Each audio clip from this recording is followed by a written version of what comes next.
Hello नमस्ते दोस्तों। चलिए इस वीडियो में मैं बात करने वाला हूँ movie Kesari chapter 2 the untold story of Jallianwala बाग।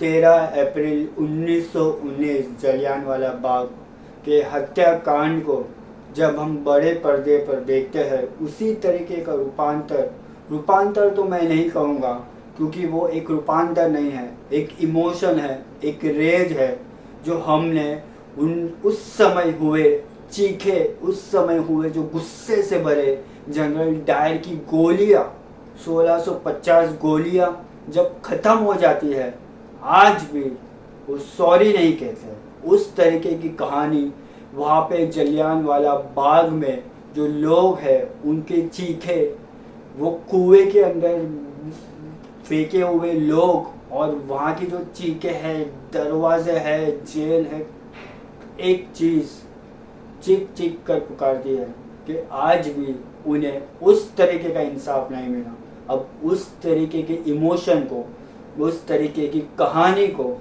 हमने बड़े पर्दे पर देखा है Kesari chapter 2 the untold story of Jallianwala Bagh में, जिसमें हम देखते हैं ज़्यादा से ज़्यादा कैसे क्रूरता से भरपूर जनरल डायर उस समय कैसे भारतीय लोगों से नफरत करते थे।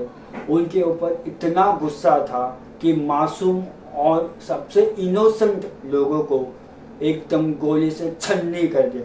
जब वो सीक्वेंस हम बड़े पर्दे पर देखते हैं, दिल एकदम दहल जाता है दोस्तों, रोंगटे खड़े हो जाते हैं। और उसी समय हम देखते हैं शंकरन नायर, प्लेयर बाय अक्षय कुमार।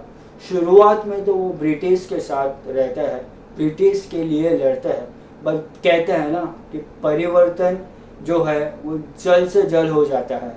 एक ऐसा मोमेंट, एक ऐसा सीक्वेंस, एक ऐसी कहानी सामने चाहिए जिससे हृदय परिवर्तन होना एकदम कोई खास बात नहीं होती, जल्द से जल्द हृदय परिवर्तन हो जाता है, वो भी सबूत के बेसिस पे। फिर कैसे निहत्ते अकेले वो अनन्या पांडे का जो कैरेक्टर है दिलजीत गिल करके, वो कैसे इसमें इम्पोर्टेंट रोल प्ले करती है अक्षय कुमार के कैरेक्टर श्योर शंकरन नायर के साथ, और कैसे ब्रिटिश एम्पायर को ख़त्म करते हैं, वहाँ के लोगों को, वहाँ के जो जलियांवाला बाग के जो लोग हैं उनको कैसे वो जस्टिस दिलाते हैं।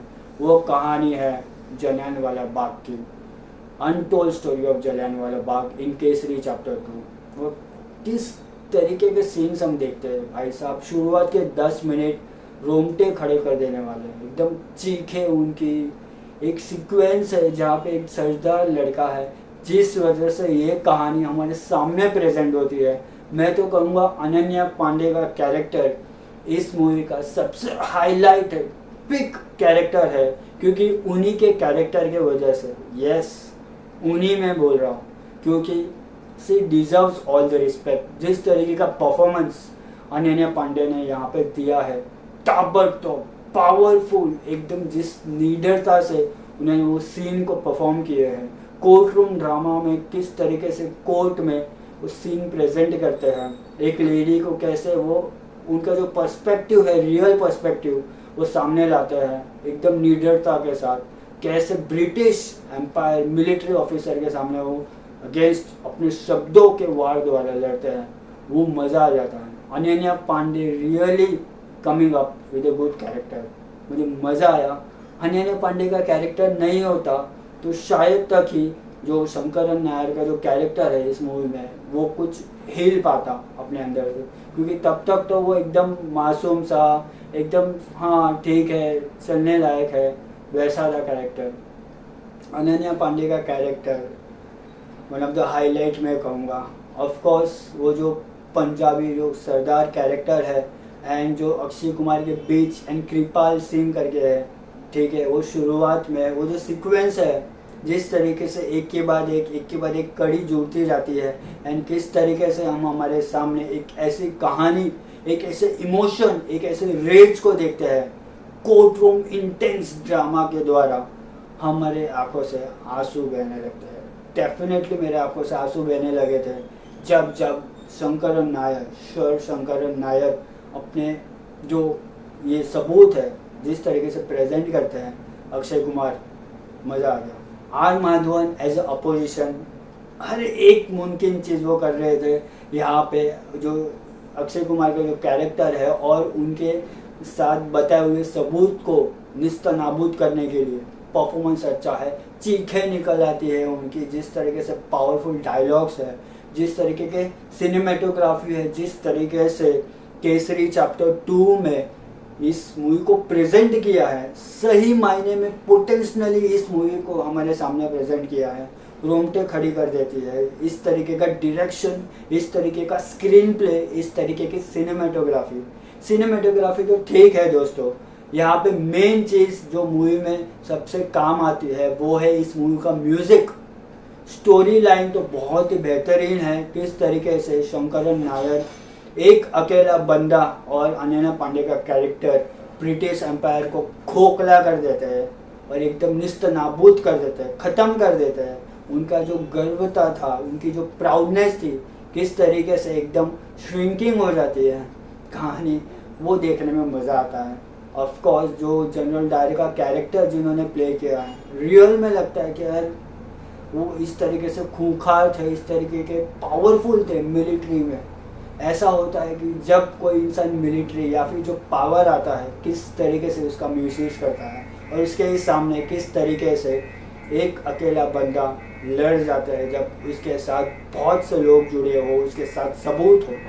तो कहानी हमारे सामने कुछ Kesari chapter 2 untold story of Jallianwala Bagh के तौर पे नज़र आती है।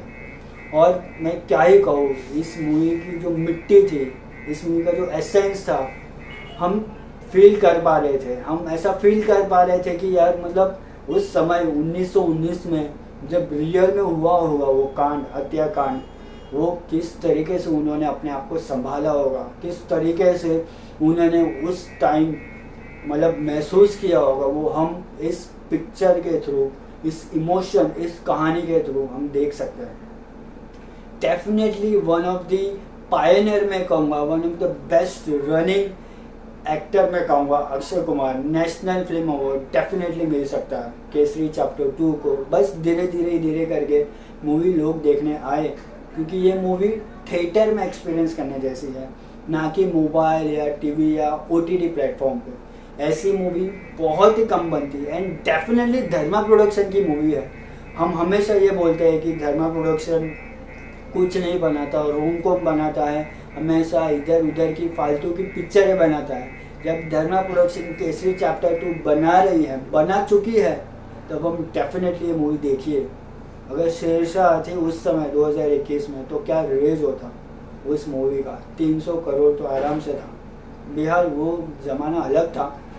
हाँ, केसरी चैप्टर 2 में म्यूज़िक भी अच्छा है, कहानी भी अच्छी है। सो ओवरऑल केसरी चैप्टर 2 की मेन जो प्लॉटिंग है, मैं कहूँगा ये एडल्ट रेटिंग लेने के कारण फैमिली इससे चूक गई है। जबकि अगर फैमिली होती तो इसको और सपोर्ट मिलता है इस मूवी को। ओवरऑल अगर आपको Kesari chapter 2 the untold story of Jallianwala Bagh देखनी है तो इसके परफॉर्मेंसेस के लिए देखिए। अक्षय कुमार हो, अनन्या पांडे हो, आर माधवन हो एंड जनरल डायर का जो कैरेक्टर है, हर एक कैरेक्टर हो, जो पंजाबी कैरेक्टर, सरदार कैरेक्टर, उसके पिता का कैरेक्टर हो, रिवॉल्यूशनरी जो कैरेक्टर है कृपाल सिंह का, जिस तरीके से यहाँ पे हमारे सामने प्रेजेंट होता है, बहुत ही दिल से एकदम सैल्यूट निकलता है, दिल से आवाज़ निकलती है। क्या परफॉर्मेंसेस दी है। इस मूवी की कहानी इसका स्ट्रॉन्ग पॉइंट है, पकल अप पॉइंट है। इस मूवी का म्यूज़िक, इस मूवी को जिस तरीके से प्रेजेंट किया है, वो सबसे बेहतरीन तरीका है हमारे सामने प्रेजेंट करने का। So overall Kesari chapter 2 the untold story of Jallianwala Bagh आप डेफिनेटली देख सकते हैं अगर आप 18+ है, क्योंकि इसको A रेटिंग मिली है। थिएटर में जाओगे तो आपको 18+ होना ज़रूरी है। कुछ ऐसे दृश्य, कुछ ऐसे दिल को झंझोड़ देने वाले जो सीन्स है, मोमेंट्स है, उस वजह से शायद हो सकता है ये मूवी को एडल्ट रेटिंग मिली हो। बट अगर आपको मूवी देखनी है तो डेफिनेटली अपने फैमिली के साथ जाइएगा थिएटर में देखने के लिए। आंसू नहीं रुकेंगे डेफिनेटली। ये मूवी नहीं है, कहानी है, इमोशन है। इसको मैं डेफिनेटली रेटिंग तो बिल्कुल भी नहीं दे सकता। मेरे तरफ से रेटिंग के बदले Kesari chapter 2 the untold story of Jallianwala Bagh को एक साष्टा नमन है और एक बिग सैल्यूट है। Thank you Dharma production, thank you Akshay Kumar, thank you Ananya Panday, thank you director Karan Singh Tyagi, और थैंक यू इस मूवी में काम करने वाले हर एक लोग और हर एक कैरेक्टर जिन्होंने मिलकर ये मूवी बनाई है। एंड डेफिनेटली जो एंड क्रेडिट है इस मूवी का सबसे बेहतरीन है, सुकून दे जाता है दिल को, ऐसी मूवी है। डेफिनेटली आप जाइए देखना, आपको मज़ा के साथ साथ एक कुछ सोचने लायक वाली मूवी मिलेगी। हम क्या कर रहे हैं, क्या कहानी है, क्या इतिहास है, किस तरीके से जो हमारे शंकरन नायर है उन्होंने लड़े थे। Thank you.